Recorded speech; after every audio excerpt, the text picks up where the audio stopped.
Quand j'ai découvert quelles applications des utilisateurs ordinaires installent sur leur smartphone, j'ai littéralement eu les cheveux qui se sont dressés. Certaines de ces apps ont l'air totalement innocentes, mais la vérité est bien plus inquiétante. Dans cette vidéo, je vais vous révéler les 5 applications que vous devez supprimer immédiatement. Et croyez-moi, la numéro 3 est déjà un cauchemar, mais la dernière, c'est encore pire.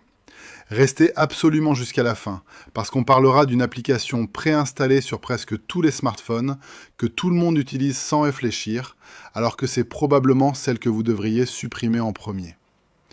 Et si vous voulez encore plus d'informations cachées, d'astuces exclusives et de conseils que je ne partage nulle part ailleurs, rejoignez mon canal Telegram Lynx Invisible. Le lien est dans la description. Maintenant, on commence. En 5e position, il y a un type d'application que je vois sur presque tous les smartphones, et c'est très souvent la raison principale pour laquelle la batterie se vide beaucoup trop vite. Je parle de ces applications qui continuent de fonctionner même quand vous pensez ne pas les utiliser. Des widgets météo trop lourds, des faux optimiseurs, des fonds d'écran animés, ou encore certaines applications de réseaux sociaux qui se rafraîchissent en permanence. Toutes ces apps restent actives en arrière-plan, consomment des ressources, se connectent constamment à Internet et finissent par drainer votre batterie, même quand votre téléphone est simplement dans votre poche. Comment savoir si vous avez ce problème ? Si votre smartphone chauffe sans raison, si le niveau de batterie chute rapidement même lorsque vous l'utilisez à peine, ou si vous le chargez à 100% le matin et qu'à midi il est déjà à moitié vide, alors il y a très probablement une application qui abuse clairement des ressources de votre téléphone. Souvent, ces apps actualisent continuellement du contenu, suivent votre position ou envoient des données en permanence. Tout cela pousse votre processeur à travailler plus que nécessaire, ce qui accélère l'usure de la batterie et rend votre smartphone moins performant. Maintenant, voyons l'essentiel. Comment repérer ces applications ? C'est très simple. Sur Android, il suffit d'ouvrir les paramètres et d'aller dans la section « Batterie ». Vous y verrez une statistique complète de la consommation. Si une application que vous utilisez rarement apparaît tout en haut avec une consommation élevée, c'est presque sûr qu'elle pose problème. Dans ce cas, le mieux est de la supprimer ou au moins de lui interdire de fonctionner en arrière-plan. Sur iPhone, c'est encore plus facile. Dans les réglages, il y a aussi une section « Batterie ». Vous pouvez y voir quelles apps consomment le plus d'énergie et combien de temps elles tournent en arrière-plan. Si une application que vous ouvrez très peu montre une activité importante en arrière-plan, alors c'est probablement elle le coupable. Dans ce cas, vous devriez la désinstaller ou limiter son fonctionnement.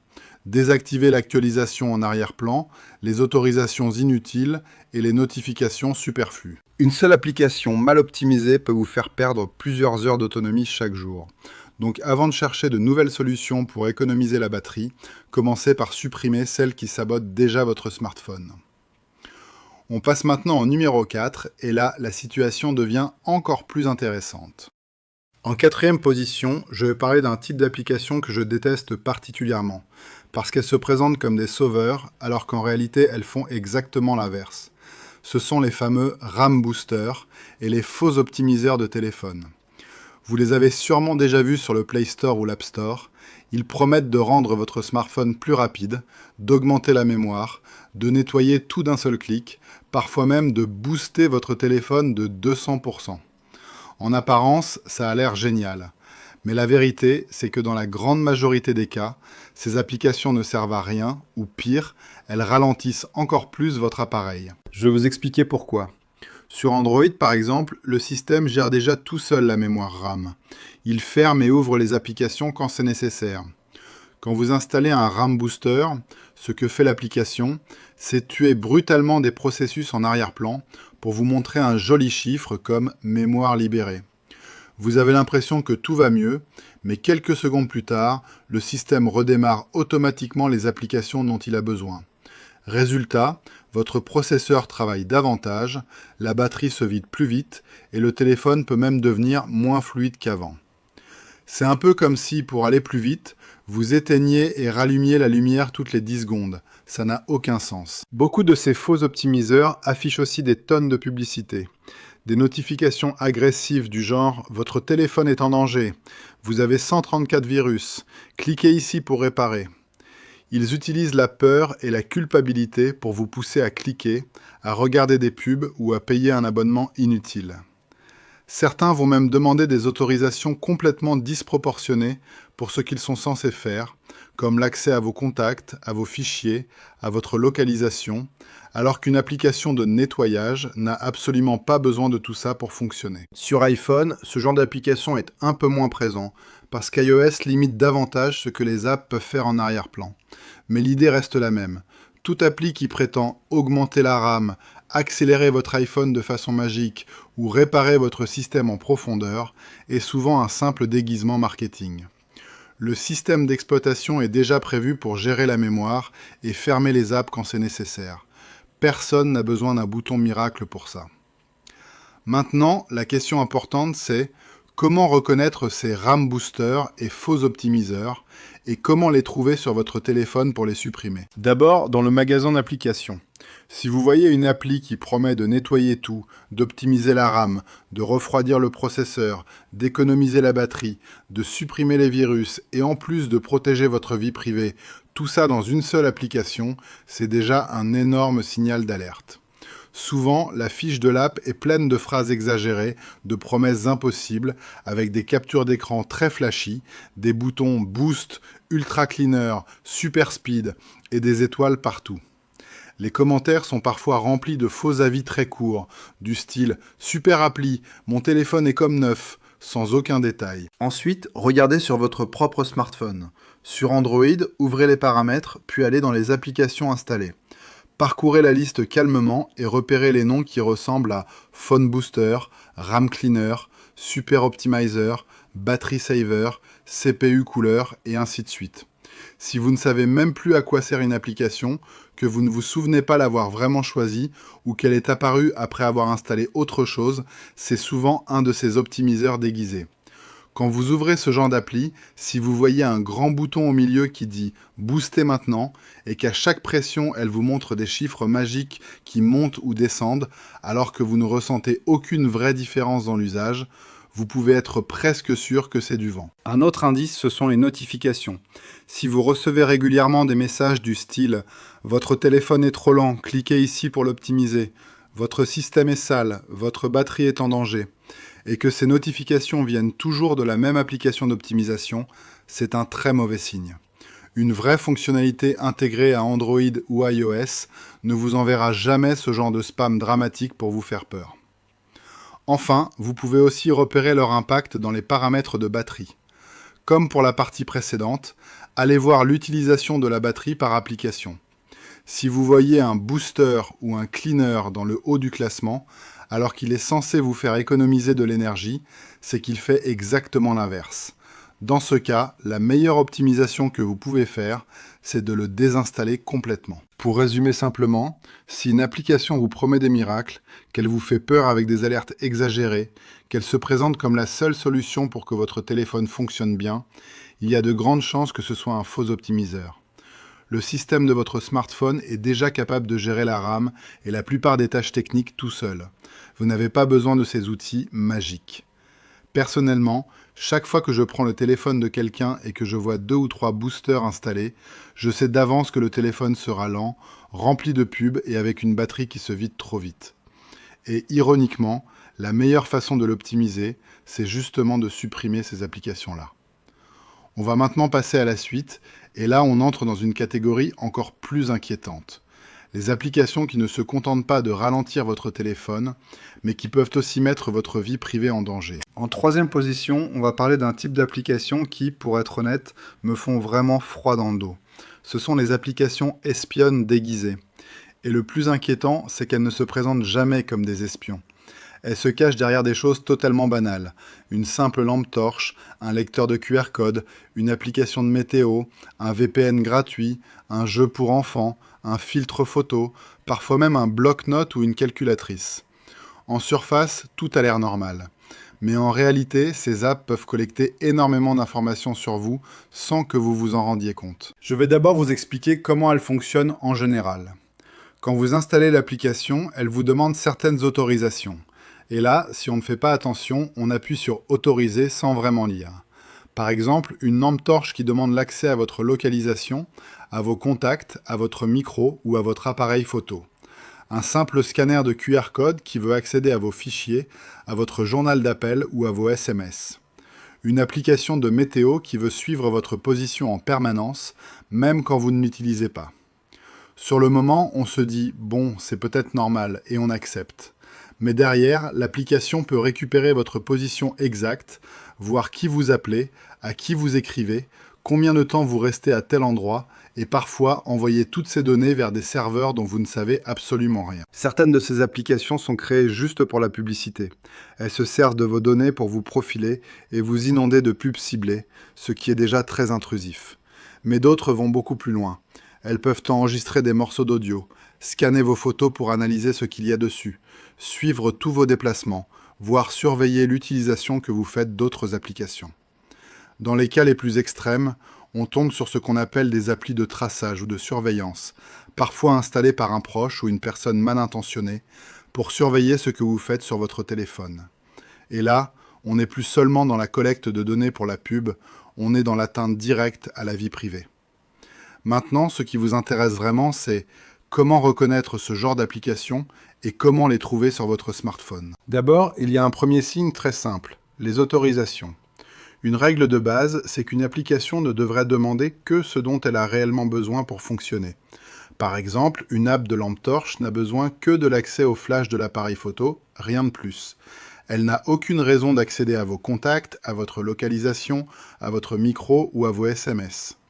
Un jeu hors ligne n'a pas besoin de connaître votre position en permanence. Un bloc-notes n'a pas besoin d'accéder à la caméra. Donc si vous voyez des demandes d'autorisation qui n'ont aucun lien logique avec la fonction de l'application, c'est un énorme signal d'alerte. Sur Android, vous pouvez vérifier tout ça très facilement.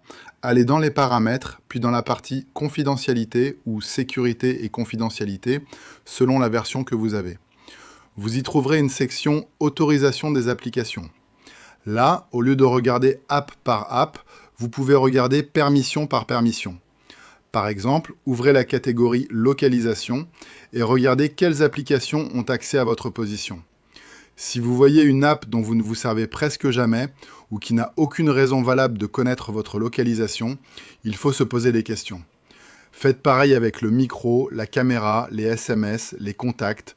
Demandez-vous à chaque fois, est-ce que c'est logique que cette application ait accès à ça? Un autre endroit très intéressant, toujours sur Android, c'est la partie des accès spéciaux.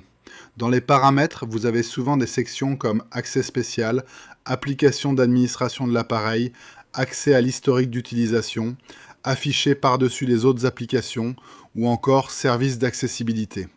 Les applications espionnes aiment bien se cacher là parce que ces autorisations leur donnent un pouvoir énorme sur votre téléphone. Par exemple, une app avec un service d'accessibilité peut lire ce qui s'affiche à l'écran, interagir à votre place, suivre précisément ce que vous faites. Si vous voyez une application inconnue ou qui n'a pas de raison évidente de disposer d'un tel accès, ça doit vous alerter immédiatement. Sur iPhone, c'est un peu différent, mais le principe est le même. Allez dans Réglages, puis dans Confidentialité et Sécurité. Là, vous verrez toutes les catégories sensibles. Localisation, micro, appareil photo, contact, photo, suivi, etc. En ouvrant chaque rubrique, vous verrez quelles applications y ont accès. Là aussi, si une application dont vous n'avez presque pas besoin a accès à plusieurs de ces choses à la fois, posez-vous la question de son utilité. Vous pouvez couper ces autorisations ou carrément supprimer l'application si vous n'êtes pas à l'aise. Un autre bon réflexe, c'est de prêter attention aux applications que vous ne vous souvenez même pas avoir installées. Si, dans la liste de vos apps, vous tombez sur une icône bizarre, un nom que vous ne reconnaissez pas, ou une app qui essaie de se cacher en imitant une fonction système, comme service système, mise à jour, outil de sécurité, prenez le temps de vérifier ce que c'est. Parfois, certaines apps espionnes changent d'icône ou de nom pour paraître discrètes. Si vous avez un doute, mieux vaut faire une sauvegarde de vos données importantes et la désinstaller. Il y a aussi quelques signes indirects qui peuvent vous mettre sur la piste. Une consommation de données mobiles anormalement élevée, des pics d'utilisation de la batterie alors que vous n'avez rien fait de particulier, des comportements étranges comme l'écran qui s'allume tout seul, des sons ou des vibrations inattendues, des messages envoyés depuis votre téléphone sans que vous le sachiez. Ce n'est pas toujours la preuve d'une application espionne, mais combiné à d'autres indices, ça peut confirmer vos soupçons. Et surtout, un point très important, évitez autant que possible d'installer des applications en dehors des boutiques officielles, comme des fichiers APK téléchargés sur Internet. C'est là que se cachent la plupart des applis vraiment dangereuses. Sur Android, restez sur le Play Store, et même là, regardez bien l'éditeur, le nombre de téléchargements, les avis détaillés et pas seulement la note. Sur iPhone, limitez-vous à l'App Store. Si une app vous demande de modifier des réglages compliqués ou d'autoriser des profils inconnus, méfiez-vous. Pour résumer simplement, une application espionne déguisée se repère souvent à 3 choses. Elle demande beaucoup trop d'autorisation par rapport à ce qu'elle fait, elle essaie de se cacher ou de se rendre discrète, et elle se comporte de manière suspecte en arrière-plan. Votre meilleur réflexe, c'est de reprendre le contrôle. Vérifiez régulièrement les autorisations, désinstallez ce qui vous semble louche, et ne donnez votre confiance qu'aux applications clairement identifiées, venant d'éditeurs connus. Personnellement, chaque fois que je regarde le téléphone de quelqu'un et que je vois une petite app innocente qui a accès à tout, je sais que ce n'est pas bon signe. Et souvent, les gens n'ont aucune idée de ce qu'elle fait vraiment. C'est pour ça qu'il est essentiel de prendre quelques minutes pour vérifier ce qui tourne dans votre téléphone. On va maintenant passer au numéro 2, et là on va parler d'un type d'application qui peut aller encore plus loin dans la collecte de données, parce qu'il capture littéralement tout ce que vous tapez sur votre écran. En deuxième position, je vais parler d'un type d'application que beaucoup de gens installent sans vraiment réfléchir, parce qu'elle semble pratique ou jolie, mais qui peut être l'une des plus dangereuses pour votre vie privée. Je parle des claviers suspects, les claviers non officiels. Vous savez, ces claviers qu'on télécharge pour avoir des thèmes colorés, des emojis différents, des effets visuels, des sons rigolos quand on tape, ou même pour taper plus vite avec des prédictions intelligentes. Sur le papier, ça a l'air génial. Mais il y a un détail que beaucoup de gens oublient.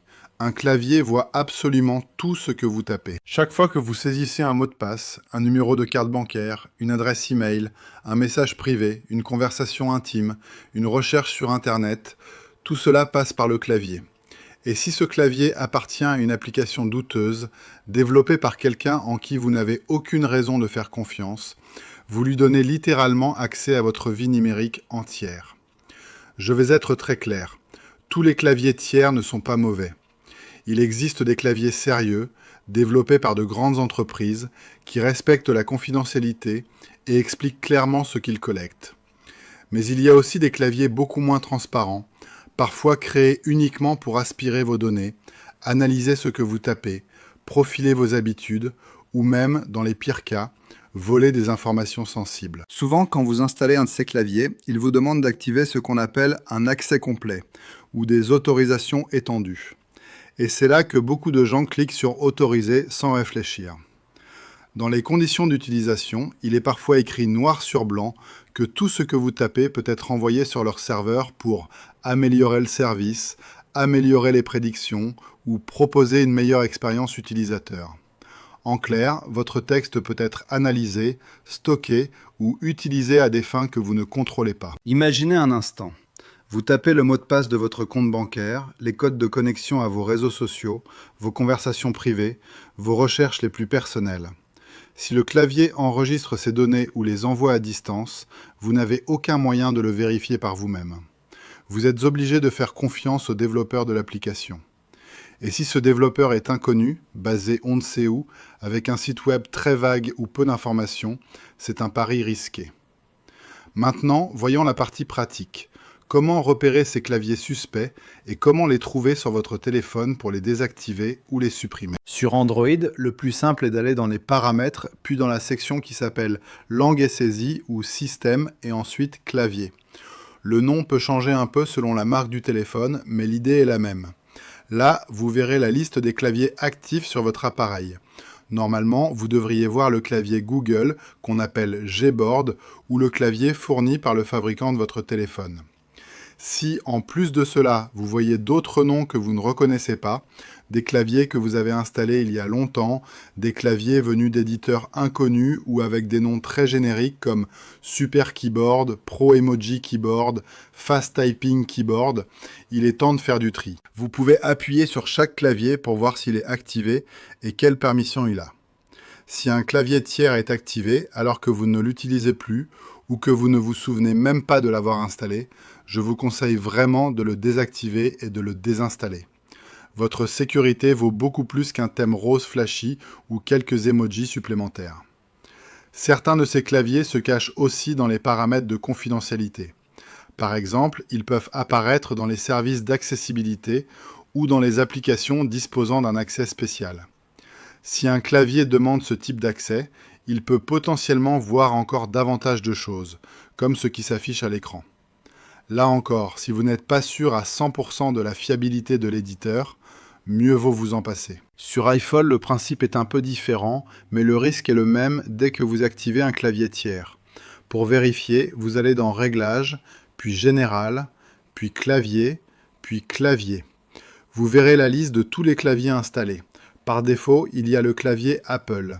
Si vous voyez d'autres claviers que vous ne connaissez pas ou que vous n'utilisez plus, vous pouvez les supprimer de cette liste. Ensuite, il y a un point très important sur iOS, c'est la notion d'accès complet.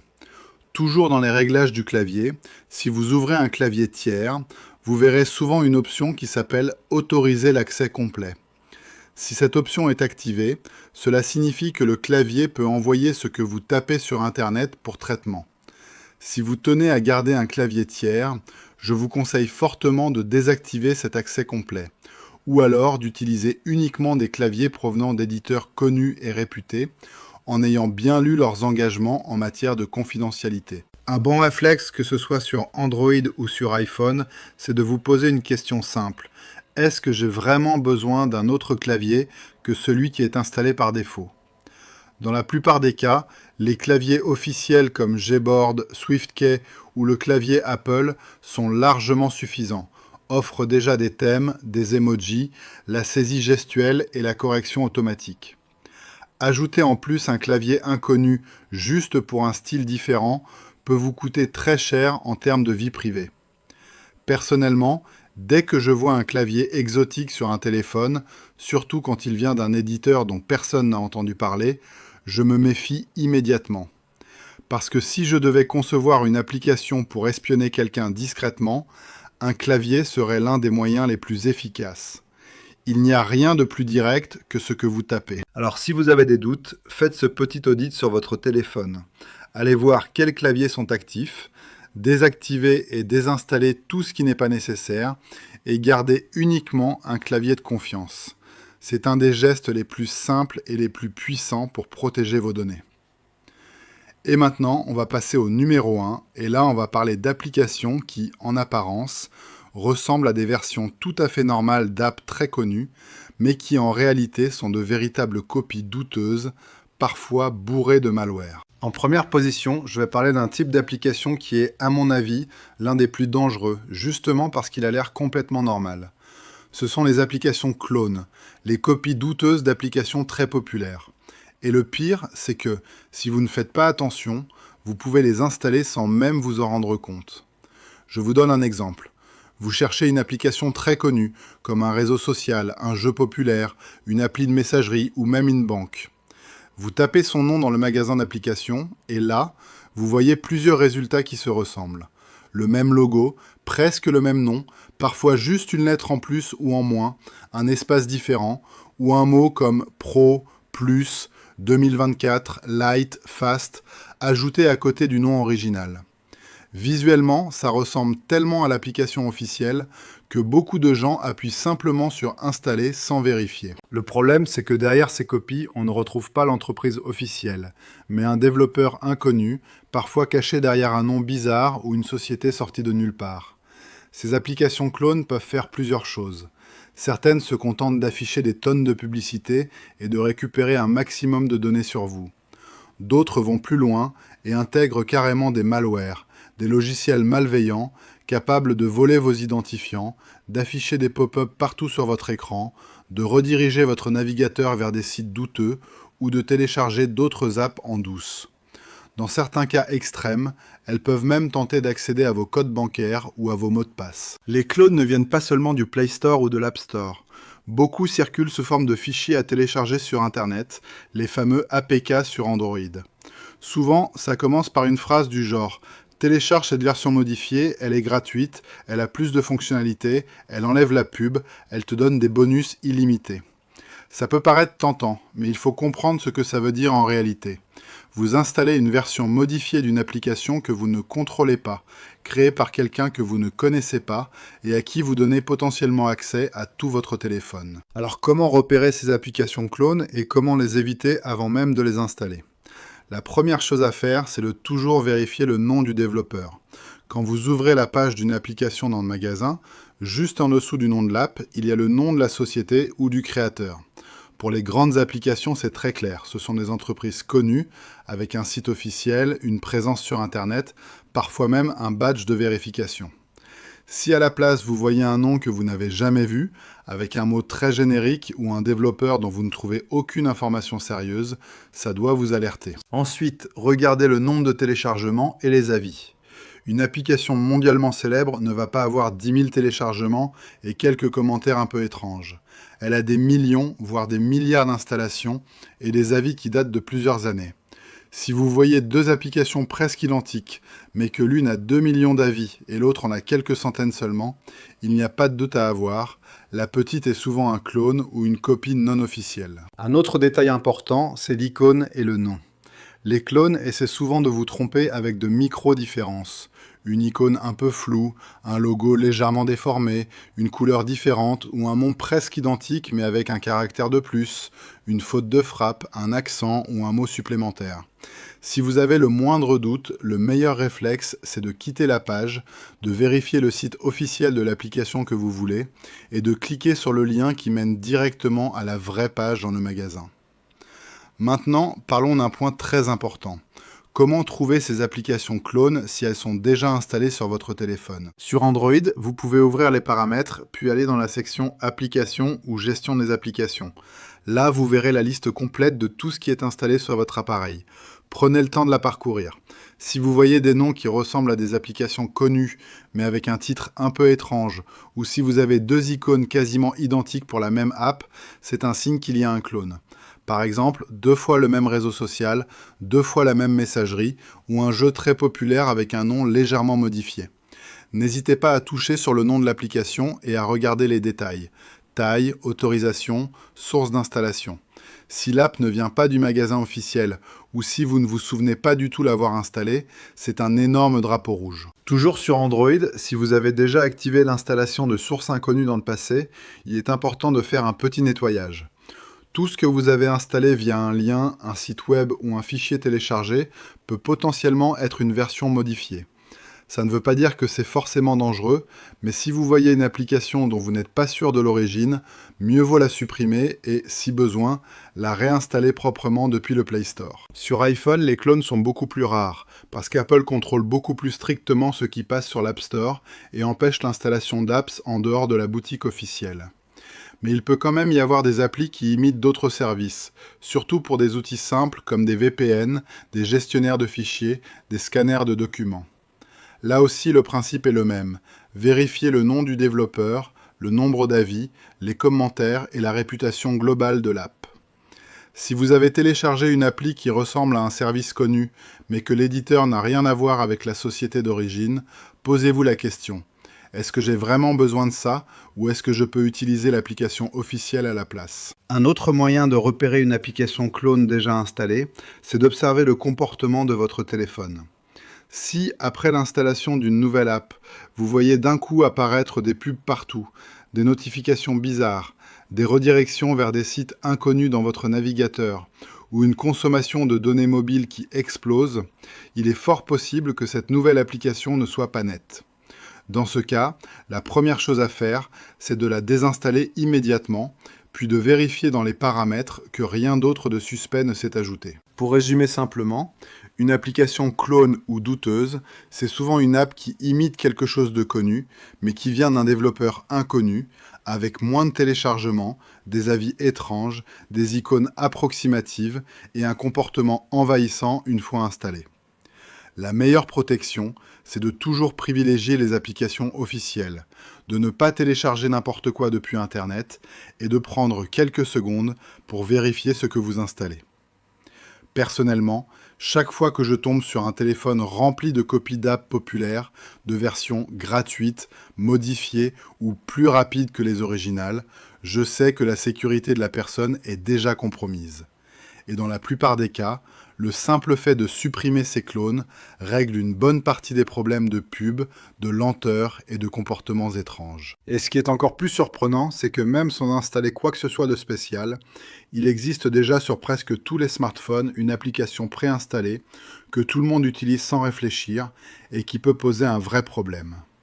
On va en parler à la fin, alors restez bien jusqu'au bout. En bonus, je vais vous parler d'un type d'application que tout le monde utilise, absolument tout le monde.